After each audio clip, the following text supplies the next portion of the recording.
Vai, gente. Se assentem, pode ficar à vontade.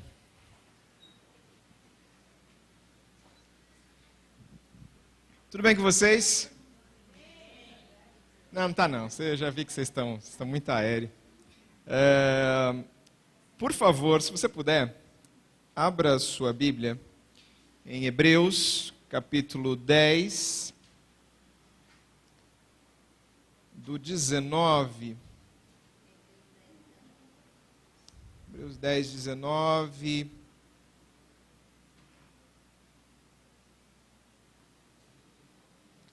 Até o 23.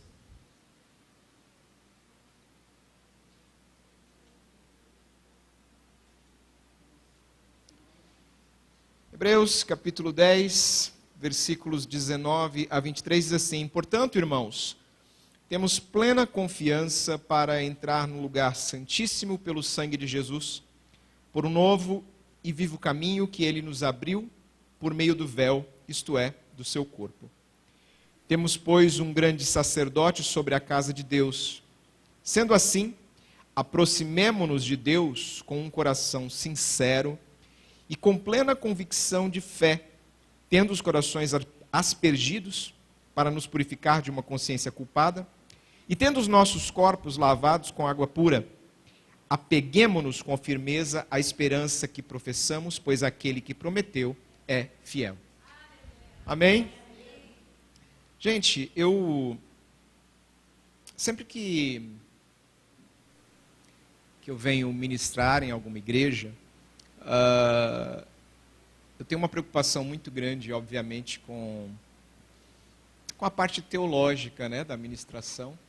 Então a gente dedica pelo menos um dia inteiro aí estudando para trazer algo bem consistente para a igreja, né? Até porque eu tenho alguns seguidores que são meio eles gostam de uma polêmica, né? Então, cada vez que a gente posta alguma coisa que tem algum ponto teológico que dá para ter uma discussão, vai ter discussão. Então, se você gosta dessas polêmicas também, segue lá, Roger da Escola, e tem em todas as redes sociais. Mas eu estou te dizendo isso porque, desde que a Carol me convidou para estar aqui nessa noite, o Senhor colocou no meu coração algo tão, como é que eu posso dizer, tão livre, de forma que o que Ele colocou no meu coração foi muito claro. O Senhor me disse que eu deveria ter uma conversa com vocês essa noite. Então, eu não sei qual é a expectativa de vocês, mas eu queria já, desde agora, dizer a vocês que eu não vou pregar nos mesmos moldes que eu tenho pregado. Eu vou ter uma conversa com vocês. Ok? Porque a gente é assembleano, né, irmão? Então a gente que é crente, senta no banco, a gente já espera a hora de dar o glória, né? Então quando alguém já diz logo de cara que vai ter uma conversa, se você, obviamente, se você quiser sair rodando, fica à vontade, a igreja é sua. Só cuidado com a câmera, tá, que está gravando ali, para não derrubar. Mas eu digo isso para que a gente fique bem à vontade. Eu acho que até que eu cheguei a comentar com a Carol, né, Carol, que a gente ia fazer, a nossa ideia era realmente essa, e o Senhor uniu esses propósitos até por conta deste tema. Parabéns à banda, Além do Universo, Deus abençoe vocês.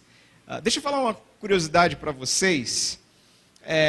Não sei se vocês sabem, mas eu dou alguns seminários, né, sobre adoração já faz algum tempo. E nessa última versão, vamos dizer assim, que a gente está falando agora, tem um momento que eu falo sobre o conflito de gerações, né? E aí, quando a gente vai falar do movimento worship, a gente fala sobre chamar Jesus de você. E há uma batalha muito grande entre as gerações mais clássicas e a nova geração que chama Jesus de você. E eu escrevi um texto especificamente sobre isso. Depois, se quiser, no meu site está lá. É bom para vocês, até para vocês terem material na hora de falar sobre isso. Não sei se vocês sabem, mas o você, ele significa vossa mercê. O original, ele vem disso, né, de vossa mercê. E vocês sabem que as primeiras versões da nossa Bíblia, elas foram traduzidas, ou ela foi traduzida, a primeira versão, por um português, né? E em Portugal, o tu, chamar a pessoa de tu, era o normal, era o... Você chamava, até hoje, inclusive, qualquer um, a pessoa que você tem intimidade, de tu. Esse é o normal. O você era utilizado, ou vossa mercê, para tratar pessoas da realeza. Ou seja, era exatamente o contrário do que hoje nós vivemos. E aí quando você vai para o original, você vai ver que por exemplo, quando Jesus está falando com Pedro, ali, se não me engano, quando eles estão na praia, o pronome que Jesus usa para Pedro é o mesmo que Pedro usa para Jesus, ou seja, não há distinção. Então, esse negócio de achar que chamar Jesus nas canções de tu é algo nobre, não tem absolutamente nenhum apoio, nem teológico, nem linguístico. Simplesmente não tem. E eu digo isso para que a gente tenha uma paz entre as gerações, uma conversação entre as gerações. Então, se do lado da geração mais clássica há esse desconforto em ouvir canções que chamam Jesus de você, do lado de cá deve haver também um respeito por essa geração. Então, se eles se sentem incomodados com isso, amém, a gente respeita, fica no nosso canto.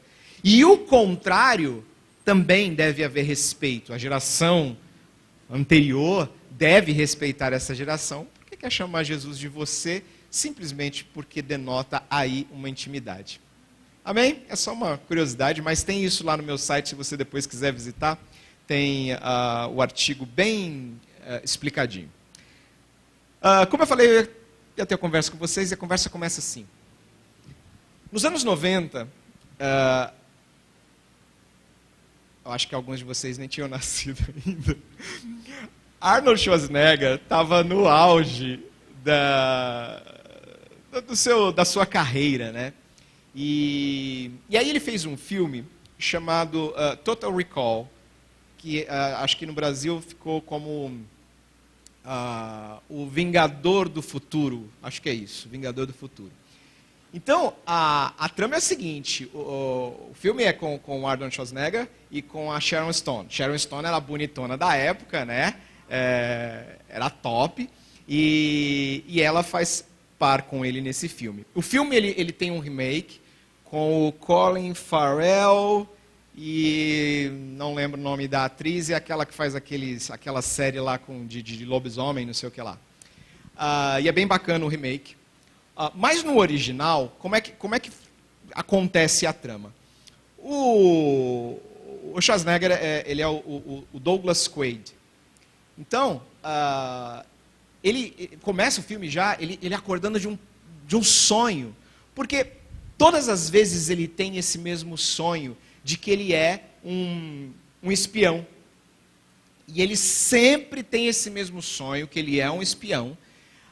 E ele está em Marte.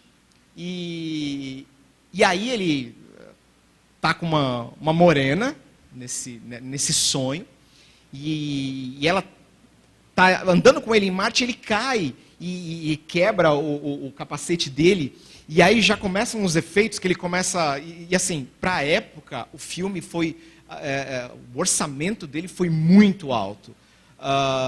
Então, ele é muito bom de efeitos especiais. Até hoje, você assiste e você acha ok em termos de efeitos especiais. E aí ele acorda, e aí a mulher dele, que é a Sharon Stone, disse assim, amor, o que foi e tal, o que está acontecendo? É o sonho? Aí ele fala, aquele mesmo sonho. Aí ela fala assim, e a morena estava no sonho?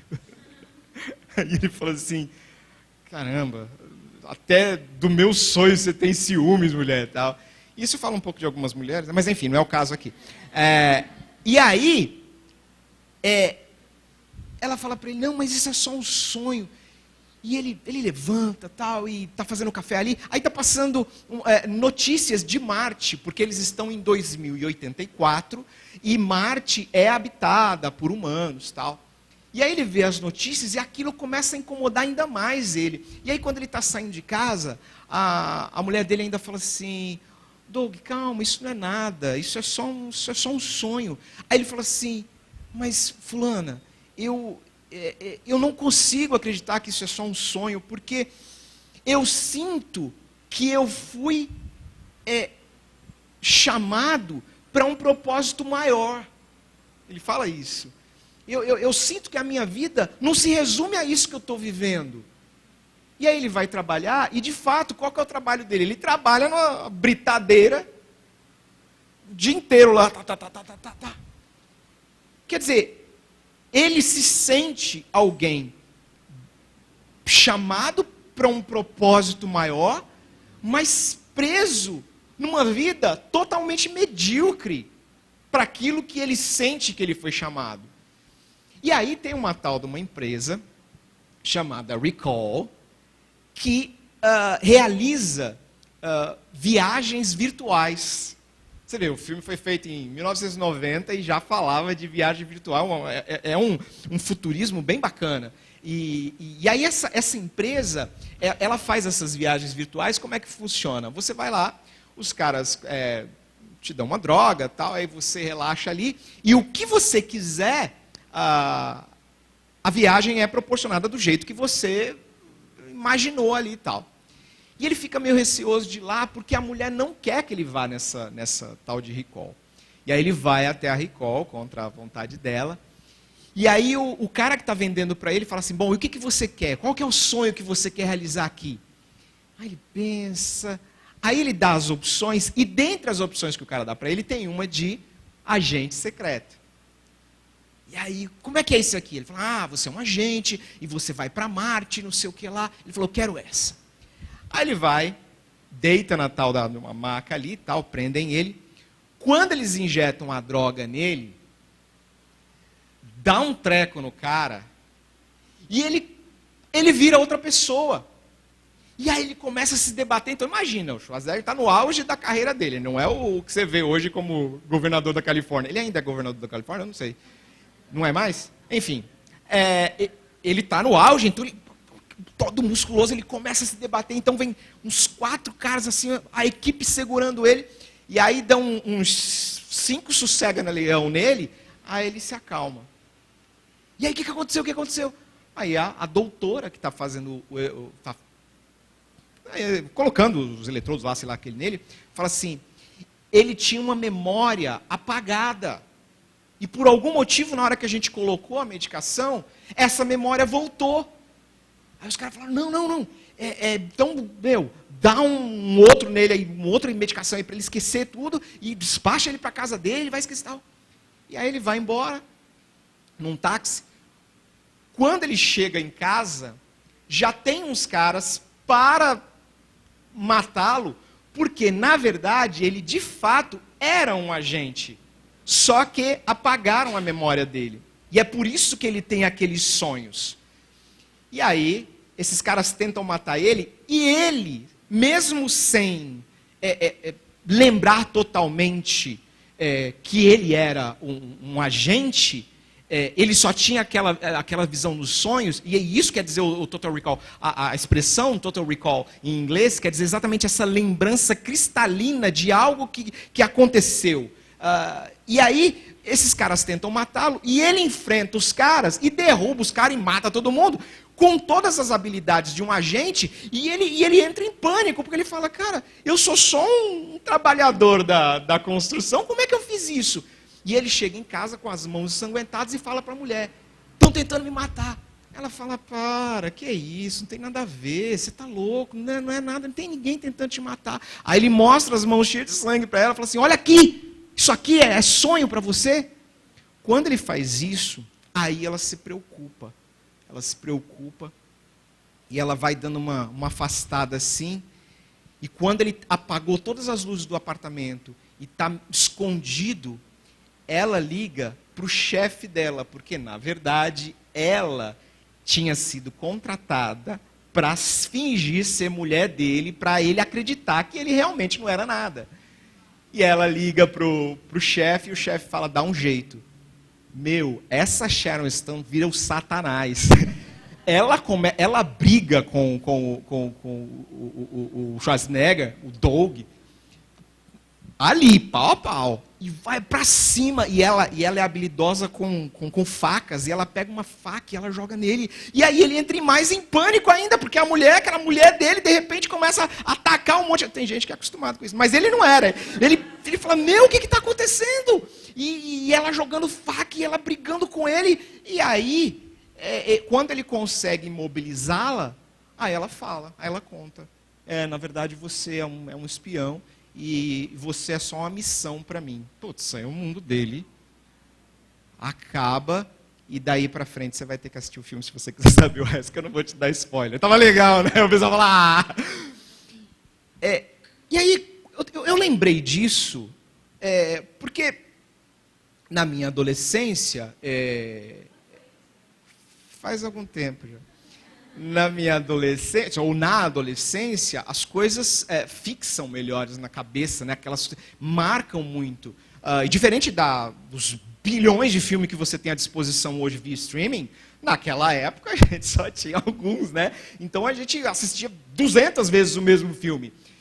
Mas essa palavra ficou na minha mente, sei lá, porque talvez só por causa do dia de hoje, sei lá. O tal do nome da empresa, de Recall, e a trama tem muito a ver com o que o Senhor colocou no meu coração para compartilhar com vocês. Porque quando se trata de ministério, de vida com Deus, de fazer alguma coisa para Deus, todo mundo diz assim, você tem que encontrar o seu propósito. E essa frase, na boca de quem diz, ela parece muito simples. Agora, quando nós estamos numa vida ministerial, quando a gente está num caminho, por exemplo, vocês têm uma banda, vocês estão trilhando um caminho ministerial, será que é tão simples assim você descobrir qual é o propósito de Deus para a sua vida? Essa convicção que havia na cabeça daquele cara no filme, do Doug, de que ele tinha sido chamado para um propósito maior, e ele estava preso dentro de uma vida medíocre, muitas vezes a minha situação. Eu não sei como é com vocês, mas muitas vezes eu estou ali trabalhando, tendo que trabalhar para, obviamente, me sustentar, e querendo, por exemplo, escrever um artigo, preparar uma mensagem, escrever meu segundo livro, fazer alguma coisa, mas eu não posso porque eu estou preso naquilo. Só que, pela graça e misericórdia de Deus, depois de muito tempo, eu finalmente descobri qual é o propósito de Deus na minha vida. Porém, na caminhada de vocês, eu tenho convicção, porque foi isso que o Senhor me mandou falar aqui nessa noite, de que há esse conflito. E pior, assim como na trama do filme, sempre você vai ter pessoas próximas de você te dizendo, não é nada disso não. Imagina, você tem que ser médico, vai ser músico. Músico não dá dinheiro. Essa semana o Roger, do Traje a Rigor, postou assim, entrei no avião, aí começa a passar mal uma pessoa, e alguém grita assim no avião, Onde tem um médico? Onde tem um médico? Aí meu pai, o Roger falando, aí meu pai virou para mim e falou assim, e aí? Você não pode ir lá, né? Ele fica quieto, pai. Você está vendo? Eles estão precisando de um médico, não é de um músico. Ele falou assim, para, pai, é uma situação séria aqui. Ele falou assim, vai lá, faz um solo de guitarra, vê se resolve. A frustração do pai, porque queria que o menino fosse médico, o menino, agora já é o Roger, né? E virou músico, virou o que é. E quando a gente diz para alguém, muito próximo da gente, que nós temos um sonho ministerial, muitas vezes as pessoas nos desanimam e dizem que isso não é para você. O meu maior professor, alguns que eu tive, mas o meu maior professor de teologia, quando ele disse que ia fazer teologia, o pastor dele disse assim, para com isso. Você vai trabalhar alguma coisa que te dê dinheiro. E aí, você começa a perceber que dentro de uma sociedade tão mergulhada no consumismo, ser um pregador, ou ser um ministro de louvor, ou ser um ministro da palavra, ou seja do que for, para a maioria dessas pessoas mergulhadas no consumismo, é idiotice. Ontem o que aconteceu nas lojas americanas, não sei se você teve a oportunidade de ver, é a maior prova da idiotização do brasileiro. Os caras se matando nas lojas americanas para pegar chocolate e o que mais que a gente come, sei lá. Fine R$1. Mas literalmente se matando. Os caras derrubaram as portas das lojas americanas. E aí, quando você olha para uma sociedade como essa, e você vai pensar em vida ministerial, em relacionamento com Deus, parece que essa parte começa a ser muito periférica. Não é mais o centro, entende? Não é mais o propósito. E aí, o Senhor colocou no meu coração um dos primeiros chamados, porque se você for traduzir recall ao pé da letra, é um rechamado.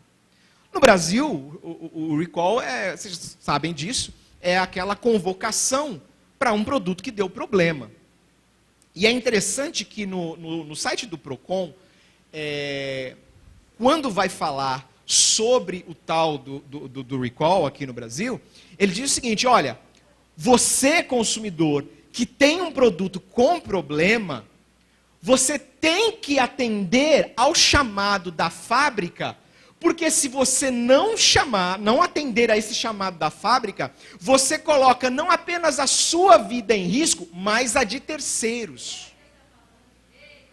Então entenda uma coisa, quando há um chamado de Deus na sua vida, se você não responde a esse chamado, você não apenas coloca a sua vida em perigo, num caminho que não é o do Senhor, como você também atrapalha a vida de terceiros. Porque se você pensa que o chamado de Deus na sua vida é algo para você, sinto muito. Quando nós temos um chamado, praticamente em todas as vezes que eu tenho conhecimento disso, é em prol de alguém. Deus não nos dá dons para uso pessoal. Deus nos dá dons para edificação do corpo, da igreja. Se vocês cantam bem, tocam bem, é para edificação do corpo. O dia que vocês usarem isso para o bem próprio, para a demonstração do talento, pode ter certeza que vocês estão saindo do propósito do chamado de Deus. Porque o chamado de Deus na nossa vida é justamente para que nós entreguemos aquilo que Ele nos tem dado à igreja, às pessoas, à sociedade, ao próximo.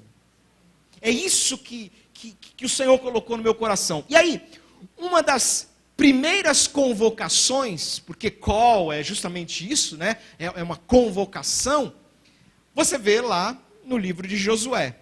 Essa é uma das, obviamente, você tem outras, mas o Senhor diz assim: Josué, eu estou com você, e eu vou estar com você sempre, assim como eu estive com Moisés. Então agora, avisa o povo para se santificar, porque amanhã eu vou fazer maravilhas no meio de vocês.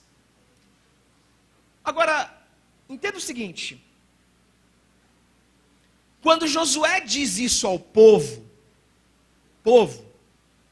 santifiquem-se, porque amanhã o Senhor fará maravilhas entre vocês, há uma distorção dessa palavra dos pregadores dessa geração. O que é que eles distorcem? Vocês estão fazendo Enem, ou vão fazer, vocês sabem o que é o conectivo de uma oração coordenada. Claro que sabem. Então, quando ele diz assim, olha, santifique-se, pois amanhã, esse pois, ele é um conectivo causal. Ou seja, é o motivo, é a finalidade. Então, santifiquem-se, porque amanhã eu vou fazer milagres entre vocês. O problema é que alguns pregadores mudam esse conectivo de causa para um conectivo de finalidade. Ou seja, eles dizem o seguinte: para que o milagre aconteça, eu preciso me santificar. Preste atenção, preste atenção. Porque parece, mas não é igual. A Bíblia diz: santifique-se, pois eu farei maravilhas. O que está sendo pregado nessa geração é o seguinte: santifique-se para que eu faça o milagre. O que eles estão pregando? Que se você não se santifica, Deus fica de mãos atadas e Ele não consegue fazer o milagre. Ou seja, o que parece algo idêntico ou parecido, não é. É completamente diferente. Por quê? Porque querem colocar na cabeça das pessoas, dos cristãos dessa geração, que a sua atitude é capaz de mover o braço de Deus, que a sua santificação é quem promove o milagre de Deus. Roger, mas eu não estou entendendo, onde está a heresia disso aí? A heresia está aqui: quando eu acredito que Deus faz o milagre porque eu estou me santificando, eu passo a acreditar que sou eu que estou pagando o preço, que sou eu que estou fazendo por onde, que por conta da minha santificação, Deus está fazendo algo. E isso é herético porque Deus nos ama não é por aquilo que nós somos. Deus faz as coisas na nossa vida não é porque nós nos santificamos mais ou menos. Ele faz porque Ele é um Deus de graça e misericórdia, e Ele faz pelo seu amor. Quando eu distorço essa palavra, quando eu distorço o que o texto está dizendo, eu passo a ser um agente, sabe, daquilo que Deus vai fazer, e não. Agora, aí você diz assim: ué, Roger, então, se Deus faz o milagre, independente de eu me santificar ou não, então, vamos pecar. Esse é o ponto exato que Paulo diz: ora, se é assim, então vamos pecar. E ele mesmo dá a resposta dizendo: não! Porque a pergunta no final disso tudo é o seguinte: por que a gente se santifica? Se não é por as nossas obras que o Senhor faz, eu vou tentar te explicar. Quando Josué está dizendo, santifiquem-se, porque amanhã o Senhor fará maravilhas, está acontecendo o seguinte: eles vão passar pelo Jordão. Então, os sacerdotes levantam a arca, ok? E eles vão caminhando à frente, e eles param no meio do Jordão. Lembre-se que a arca representava a presença de Deus, ok? Então, para que o povo atravessasse o Jordão, era natural ter que passar próximo da arca. Agora, para se achegar próximo da presença de Deus, é preciso se santificar. O que Josué está dizendo é: povo, vocês vão atender um chamado. Só que para atender esse chamado, vocês precisam se santificar. Não para que Deus faça, vocês precisam se santificar, porque nós vamos passar bem perto da presença de Deus, e Deus é santo. Então, o povo vai passando ali, a seco, próximo da presença de Deus. Agora, isso é o nosso, isso é o exemplo de um chamado. Agora, no Novo Testamento, nós temos um rechamado, um recall. Nesse novo chamado é justamente o texto que nós lemos de Hebreus. Hebreus, ele é um livro escrito para judeus que estão se sentindo pressionados. Por quê? Aceitar a nova fé implicava, muitas vezes, em morte, em perder o emprego, em ser discriminado. Então, eles estão vindo de uma antiga aliança, em que eles estão acostumados a fazer sacrifícios, a ofertar sacrifícios, e de repente eles chegam num novo tempo da graça, onde tudo é pela fé. Só que eles começam a se sentir pressionados por essa sociedade, claro, no meio ali de todos os judeus, e estão pensando em voltar para a antiga aliança. E o escritor aos Hebreus, que a gente não sabe quem é, ele começa a explicar para esses judeus o que significava aqueles sacrifícios em relação ao novo que era de Jesus. E os sacrifícios anteriores, ele vai dizer assim: olha, esses sacrifícios aqui, eles são passageiros. Esses sacrifícios aqui, eles são ineficazes. Mas Jesus sacrificou uma única vez, e esse sacrifício é suficiente. E aí é que ele vai dizer: sendo assim, aproximemo-nos de Deus com um coração sincero e com plena convicção de fé. Ou seja, se lá no passado a aproximação de Deus implicou em temor, em santificação, para simplesmente passar perto, agora, no Novo Testamento, Jesus inaugura uma nova aliança. Ele então, por sua morte, rasga esse véu que separava o sacerdote daquele lugar. O véu, inclusive quando Jesus morre, aquele véu é rasgado de cima a baixo, num símbolo, numa simbologia de que agora nós temos acesso ao próprio Deus. E o texto vai dizer que com muita ousadia, agora nós podemos simplesmente chegar direto a Jesus. Nós não precisamos de ninguém intermediando isso, nenhum pastor, nenhum apóstolo, ninguém. Nós temos acesso direto ao Pai. Só que quando ele diz que nós vamos ter esse acesso ao Pai, da mesma maneira, ele estabelece, eu não posso dizer uma exigência, mas é um conselho. Ele diz: aproximemo-nos de Deus com, primeiro, um coração sincero. Quando nós ouvimos o chamado de Deus, e nós queremos responder a esse chamado, Nós podemos sim nos achegar a Deus. Porém, o primeiro requisito, o conselho que a palavra nos dá, é um coração sincero.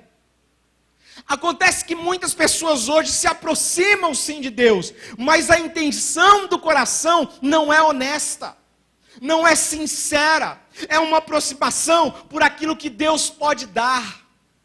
É uma oração que a pessoa se ajoelha e pede para, Senhor, me ajuda a pagar a parcela do carro. E eu fico pensando que tantos brasileiros, crentes inclusive, passam necessidade. E aí você imagina alguém se ajoelhando, tomando um tempo precioso de oração, para pedir que o Eterno lhe abençoe a pagar uma prestação de carro. Você entende como é desproporcional o sacrifício de Cristo na cruz, para que nós tivéssemos acesso direto ao Pai, para alguém se ajoelhar e pedir coisas para si? As pessoas conseguem se ajoelhar e não ver ninguém mais além de si. O que o texto está nos dizendo é o seguinte: você está se aproximando de Deus, só que é o seguinte, palavras bonitas não impressionam Jesus. Eu não sei, eu acho que a coisa mais gostosa de MVPM é que a gente pode vir do jeito que a gente é. Eu tive, como a Rê comentou, eu tive a grata oportunidade de fazer parte do nascimento dessa igreja. Só que ela não contou como foi que eu cheguei aqui. Eu vim para cá, no nascimento da igreja, quebrado, destruído, cheio de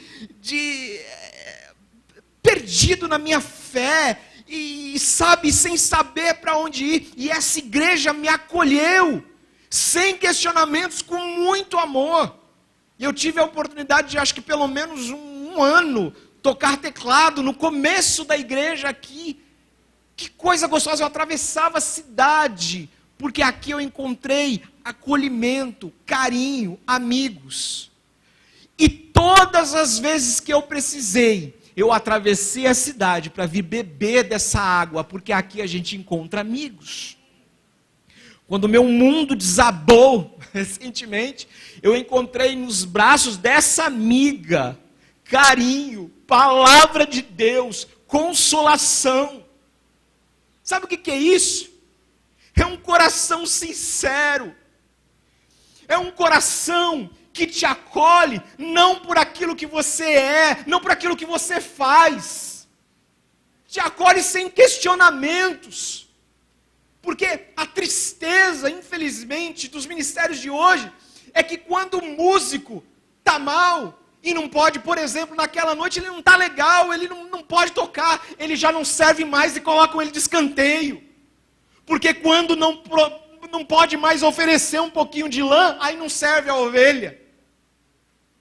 É triste, mas a gente tem que falar. Tem igrejas que usam o fiel.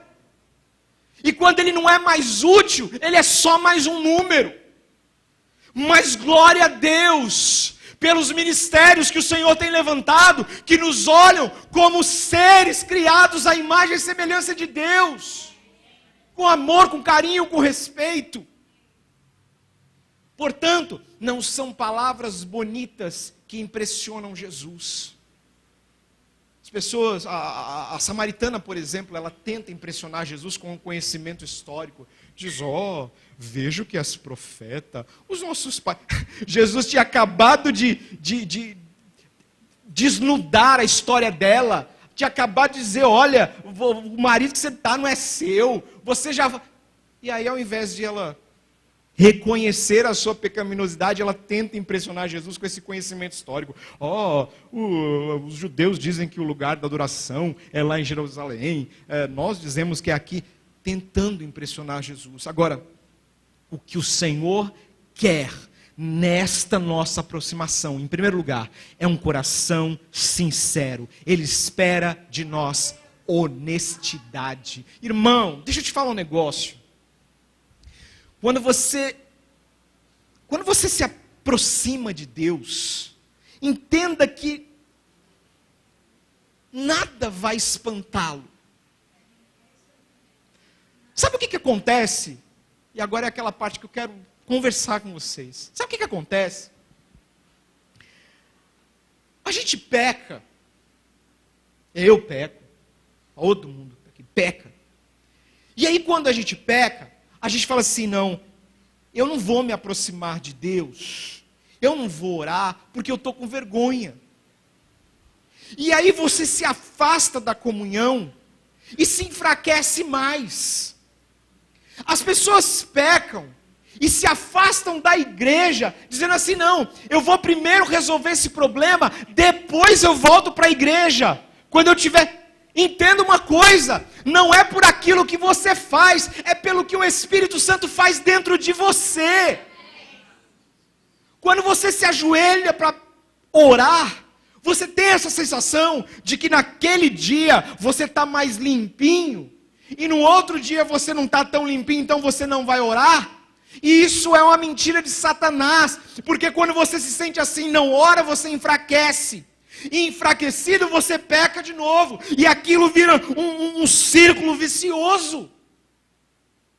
Quando você pecar, o texto que nós lemos está dizendo o seguinte: entre na presença de Deus com ousadia. Sabe qual é a ousadia? A ousadia é que nós somos pecadores. Nós não teríamos o acesso, nós não poderíamos estar naquele lugar, mas pelo sangue de Cristo agora nós podemos. Então, é o segundo ponto que esse texto que nós lemos vai dizer. Se o primeiro é se aproximar com o coração sincero, o segundo é com uma convicção de fé. E nos falta convicção. Sabe por quê? Porque, infelizmente, nós temos sido contaminados com essa teologia pelagiana, que acredita que a nossa salvação é por aquilo que a gente faz. E aí, como a gente não consegue fazer, porque só quem pode nos dar graça para viver uma vida santa é o Espírito Santo, quando a gente tenta viver em santidade na força do nosso braço e a gente não consegue, a gente perde a convicção de que o Senhor nos ama. Mas deixa eu te falar com toda a clareza, o Senhor continua te amando. O que você faz ou deixa de fazer não vai mudar isto. Nós não o amamos, nós não nos santificamos para que Ele nos ame mais. Nós nos santificamos e nós nos amamos porque Ele morreu por nós. E a única coisa que nós podemos fazer em resposta a esse chamado, que é o maior, é servi-lo. Tenha convicção. Você não precisa ficar provando para as pessoas que você merece ou não merece estar aqui. Há uma tentativa, às vezes, das pessoas nessa falta de convicção, de tentar provar para o outro que é mais santificado, ou que está pagando o preço, ou que... Irmão, tudo é pela graça. E aí, o texto que nós lemos, ele vai dar um terceiro conselho. Você se aproxima de Deus, você se achega a Deus com um coração aspergido. Esse coração aspergido, essas expressões que o escritor usa, elas sempre remetem ao Antigo Testamento. Então o que ele está dizendo é que para se aproximar do Senhor, você tem que ter o teu coração aspergido, purificado. Um coração purificado é uma mente sem malícia, sem maldade. Irmãos, quantas vezes a gente é julgado. As pessoas olham para nós e nos medem e nos julgam sem conhecer a nossa vida. Teve uma época que durante um bom tempo, eu preguei com Baruque, naquelas cruzadas dele. E uma vez a gente estava no interior, e aí o Baruch foi me apresentar para o pastor. Aí ele falou assim: pastor, esse aqui é o Roger, ele caminha com a gente, e quando a gente ministra, ele que prega. Aí o pastor: muito bem, graças a Deus, Baruch, muito bom, tá bom.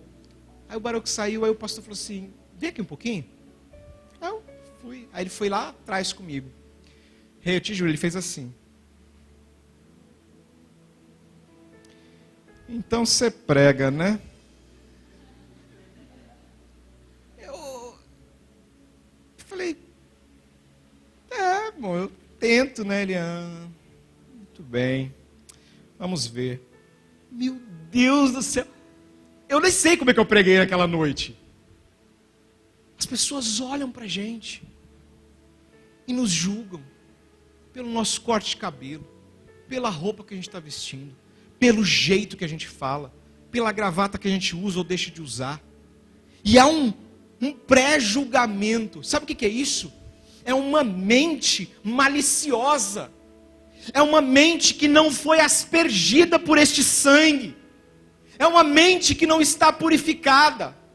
Mas pela graça de Deus, eu sei que o teu coração foi purificado. E se o teu coração foi purificado, eu tenho certeza que você consegue olhar para o teu próximo sem malícia, sem maldade. E o último conselho que esse versículo dá é que nós precisamos, para nos achegarmos a Ele, ter o nosso corpo lavado.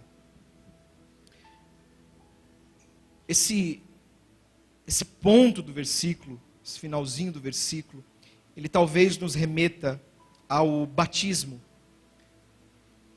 Mas, seja como for, o versículo, para mim, ele fala de uma purificação por dentro e por fora, de mente e de corpo. Quando Jesus vai lavar os pés de Pedro, Pedro fala assim: não, Senhor, não, eu não sou digno do Senhor lavar os meus pés. Aí Jesus falou assim: olha, se eu não lavar teu pé, eu não vou ter comunhão contigo. Aí Pedro fala assim: então não, por isso não, banha tudo, né? Aí Jesus fala assim: não, vocês já estão limpos pela palavra. E eu entendo isso como uma purificação diária. Nós já fomos limpos, nós já fomos lavados pelo sangue do Cordeiro. Mas é preciso uma purificação diária. E é essa purificação que eu queria nessa noite deixar como objetivo para vocês, como meta, como alvo. O que o Senhor colocou no meu coração nessa noite para compartilhar com vocês tem a ver com esse chamado. Tem a ver com essa dúvida que muitas vezes cai sobre nós em relação a chamado. Muitas vezes a gente pergunta: será que eu fiz a coisa certa? Será que eu tomei a decisão certa? Será que eu escolhi a pessoa certa? Será que... E muitos questionamentos. Agora, nós precisamos ter uma convicção de que o Senhor está no controle. Deixa eu te falar um negócio. Quando a gente está passando por um problema, é muito comum as pessoas dizerem assim: mas Deus está no controle. Ok, mas o desafio é crer que Deus está no controle desde as coisas mais simples da sua vida. Você não toma uma água se não for o Senhor que lhe dê essa oportunidade. Portanto, se o Senhor tem um chamado na sua vida, é hora de dizer sim. Sem medo, sem titubear, sem vacilar, entendendo que nós somos humanos e vai ter momentos de fraqueza sim. Porque às vezes eu imagino que as pessoas olham para Renata, como uma pastora que tem tantas histórias de milagre, e a gente olha para ela e fala assim: meu Deus, essa mulher, ela deve falar direto com Deus, e ela não deve vacilar em ponto nenhum, né? Ela já chega ali brilhando. Só que a gente que é amigo, pessoal, e caminha junto, legal, que caminha junto sabe quantas vezes a gente vacila, né? Quantas vezes a gente olha para a vida e não faz o menor sentido. Parece que está tudo fora do lugar. Eu vivo uma vida hoje que às vezes eu olho e falo, meu Deus, parece que está tudo fora do lugar. Mas quando eu estou neste lugar, servindo ao Senhor, as coisas se encaixam. Deixa eu te falar uma coisa. Fora do propósito, tudo é bagunçado. Fora do centro da vontade do Senhor, nada faz sentido. Mas à medida que você vai se aproximando de Deus, respondendo ao chamado, as coisas que não parecem ter o menor sentido, parece que está tudo fora, elas vão se encaixando, você não entende como, você não sabe porquê, mas de uma hora para outra parece que tudo se encaixa e você entende, cheguei no centro da vontade de Deus.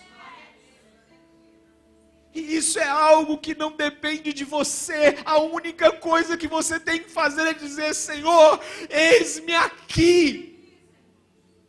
Deus, tira esse meu eu.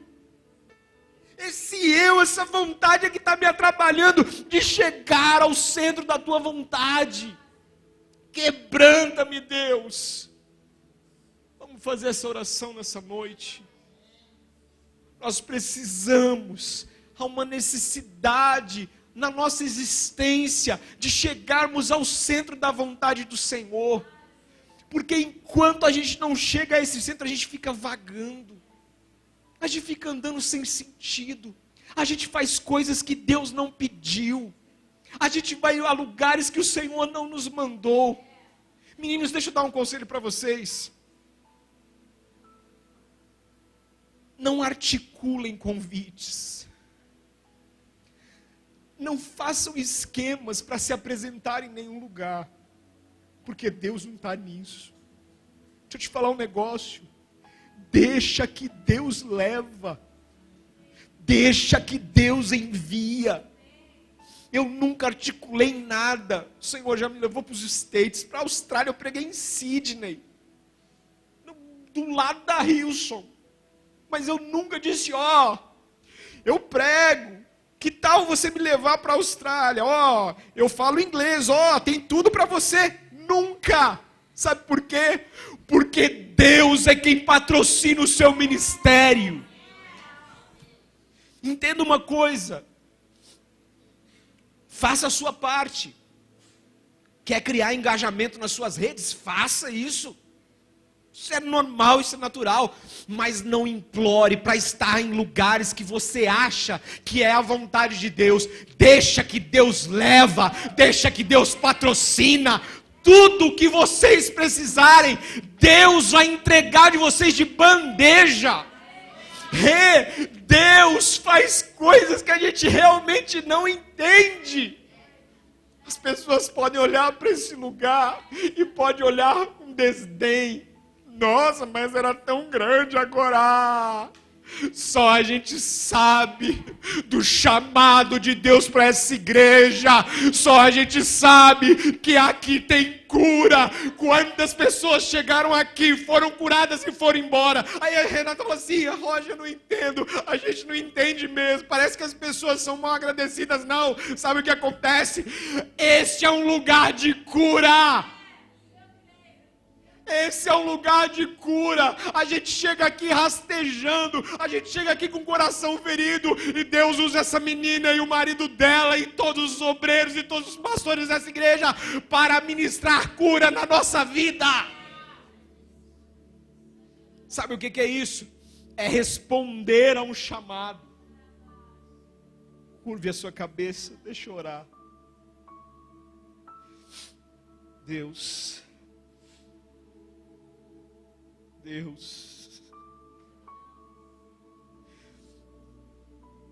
nós somos escravos do retorno, Jesus. Nós somos escravos dos feedbacks. Nós somos escravos das curtidas. Nós somos escravos dos compartilhamentos. Jesus nos livra disso. nós somos escravos da multidão.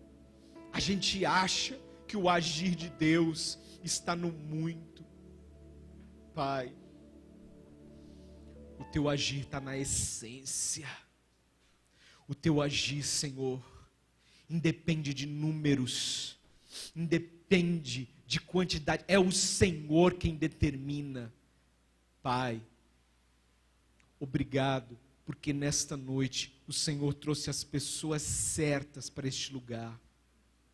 Deus, eu sei que este momento é apenas um momento daquilo que o Senhor quer fazer na nossa vida. E eu te agradeço, Senhor, porque o Senhor está falando conosco a respeito do nosso chamado. Deus, eu quero te pedir, aguça o ouvido, Pai, das pessoas que aqui estão. Deus, aguça os ouvidos destes jovens que aqui estão. Pai, aguça o ouvido do adolescente, da criança, tal qual Samuel, Jesus. Pai, a tua voz é tão doce, tão humana, tão próxima de nós, que o menino confundiu a tua voz com a do profeta, de alguém próximo, de alguém perto, de alguém íntimo, porque assim é a tua voz. Mas Deus, eu te peço nessa noite, que nós possamos dar ouvidos à tua voz, meu Deus, que nós possamos dizer sim ao teu chamado.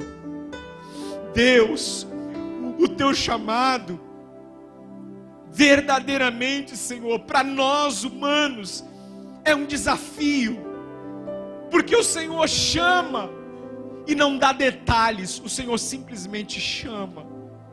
Vai para uma terra que eu vou te mostrar, e cabe a nós crer. Esse é o exercício, Senhor. Pai, que nós tenhamos essa convicção de chamado. Pai, silencia essas vozes, Senhor, essas vozes periféricas que querem fazer-nos desistir do chamado. Deus, que possamos dizer sim, e possamos nos encontrar no centro da tua vontade, para que a tua igreja seja edificada através da nossa vida, através do nosso ministério, através dos nossos dons.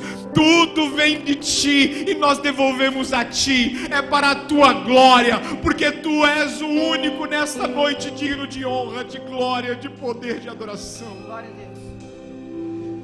Deus, aguça os ouvidos dos teus filhos nesta noite, para que possamos responder sim ao teu chamado, e no caminho vamos aprendendo contigo e descobrindo aonde o Senhor quer nos levar.